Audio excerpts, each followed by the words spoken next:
Hey everyone, welcome to the 2 Acre Homestead. My name is Lisa, in case we haven't met, and we are on video 3 of my 10-part series on how to build a pantry.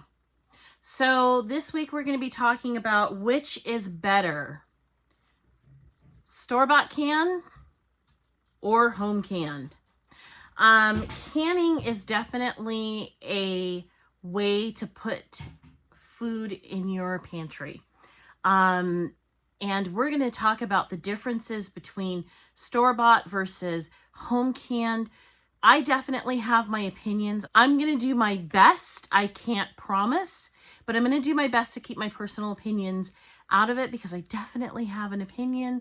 I definitely lean one way, but I'm going to try to keep this as neutral as we possibly can, so that way you can make a decision that is good for you and yours. So first up to bat, we're going to be talking about store-bought canned foods, okay?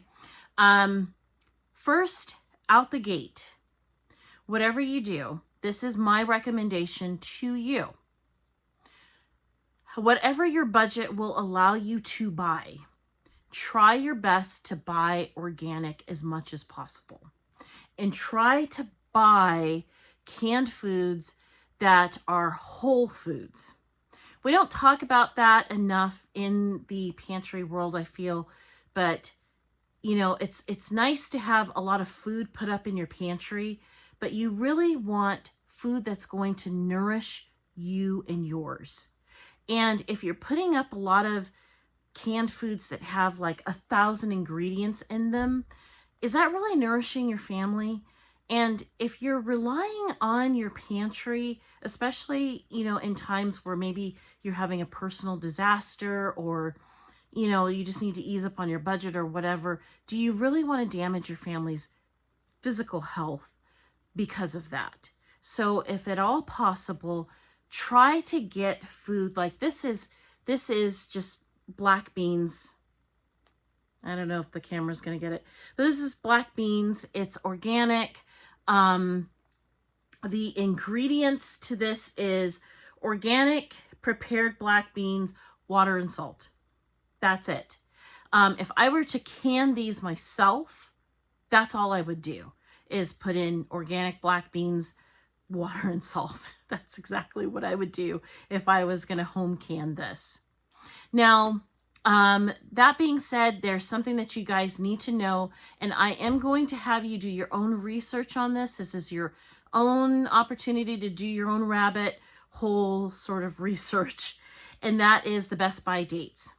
All of the cans, at least here in the United States, all of the cans have a best by date. This one is best by October. Again, I don't know if we're going to get that clear. There we go. October 19, 2023. Newsflash, I just had some of these last week and they were perfectly fine. The best by date, so far as I can see, is it's really has to do with the store. They need to move that product before then. The temperature that these commercial cans are canned at is hot enough to kill off any and all botulism, and the jars are sealed. And because these are metal tin cans, you know, they're not as vulnerable, I would say, as your other home can glass can jars. So likely you're not going to have an issue with the seal being broken. That being said, these can last for a very, very long time. But again, the downside to this is the cost, and the downside to these is you may not really truly know what all is in this can. So that is a downside. So the other option that you have is to home can your foods. I am actually an avid canner. I have been since, I think, 2014, 2015, somewhere's in there. I've been canning for quite some time, and that's because I'm an avid gardener at the same time. So on our homestead, we try to produce as much food as we physically can, as much as we possibly can. What's in our wheelhouse is a lot right now. We have a very young family, so but because I garden, I do a lot of food preservation, which means I do a lot of home canning as well. What's the downside to home canning? The laundry list can be long, and it really depends on your viewpoint. One of the problems with home canning is the cost, because you have the canners, and the canners can be like $75 up to $250 for some of the deluxe models. And then you also have the actual glass jars that you see here. And then you have the lids and the rings that go around them. And the expense can put people off. And if the expense doesn't put you off, then it's the actual act of canning directly that can really put people off too. And that's because, and I'm always going to be one to advocate, do not do rubble canning. Can per the guidelines of, I've cut my teeth on this website. It's the National Center of Home Food Preservation. They've since changed it. I think it redirects now to the state of Georgia, but also the Ball canning book and a couple other canning books. And I'm going to put pictures of all that stuff if you're not seeing it already, I'm sure. But I highly recommend that if you do get into canning, that you do it the right way. Because botulism is a real thing. You don't really have to worry so much about botulism with the store-bought canned foods, although it can happen. Because if,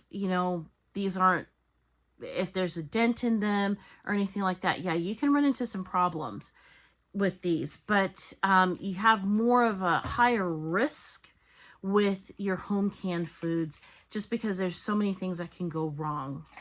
Now, what's the advantage? You'll have to excuse me. My dog is deciding to eat her dinner behind me. Anyway, what's the advantage of home canned foods? The laundry list is long as well.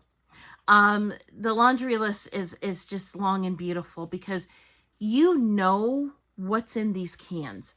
I can tell you precisely what's in this jar right now. I know where it was grown.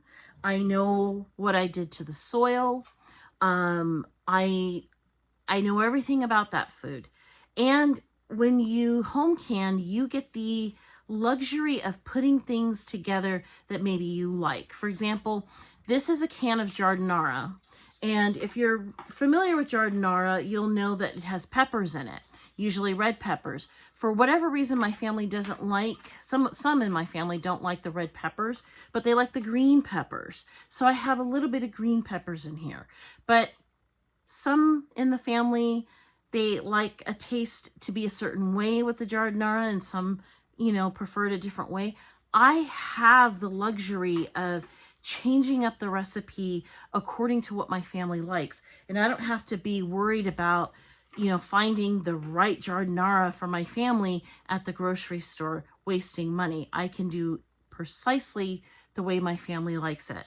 The other thing that's beautiful about home canned foods is that you can make your home canned foods fast and easy meals, where it's just all they have to do is pop open a can and bam, there's your soup for the day, or here's this ingredient. It's already preserved.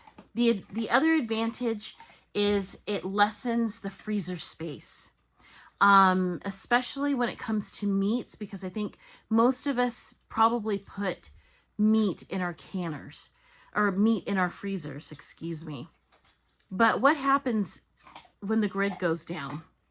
If the grid goes down, Coda, really? If the grid goes down and you lose power, well, then guess what? All that stuff that's in your freezer has now, it's going to go bad eventually. And believe you me, I have lived that, unfortunately. And I was a little girl when that happened, but my mom had like 4 freezers and she lost everything. And it's not a fun thing.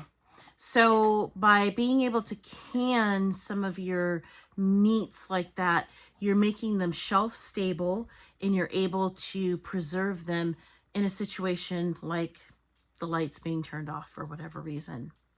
So your assignment this week is to take $20 out of your budget and buy store-bought canned foods of things that you and your family are going to eat.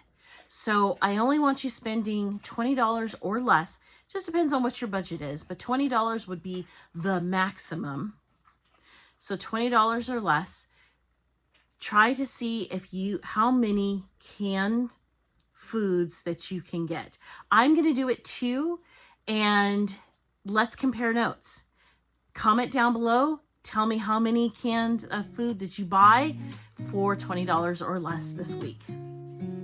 That's it for me. From all of us to all of you, wherever you are, happy homesteading, happy pantry building, and until next time, stay safe out there.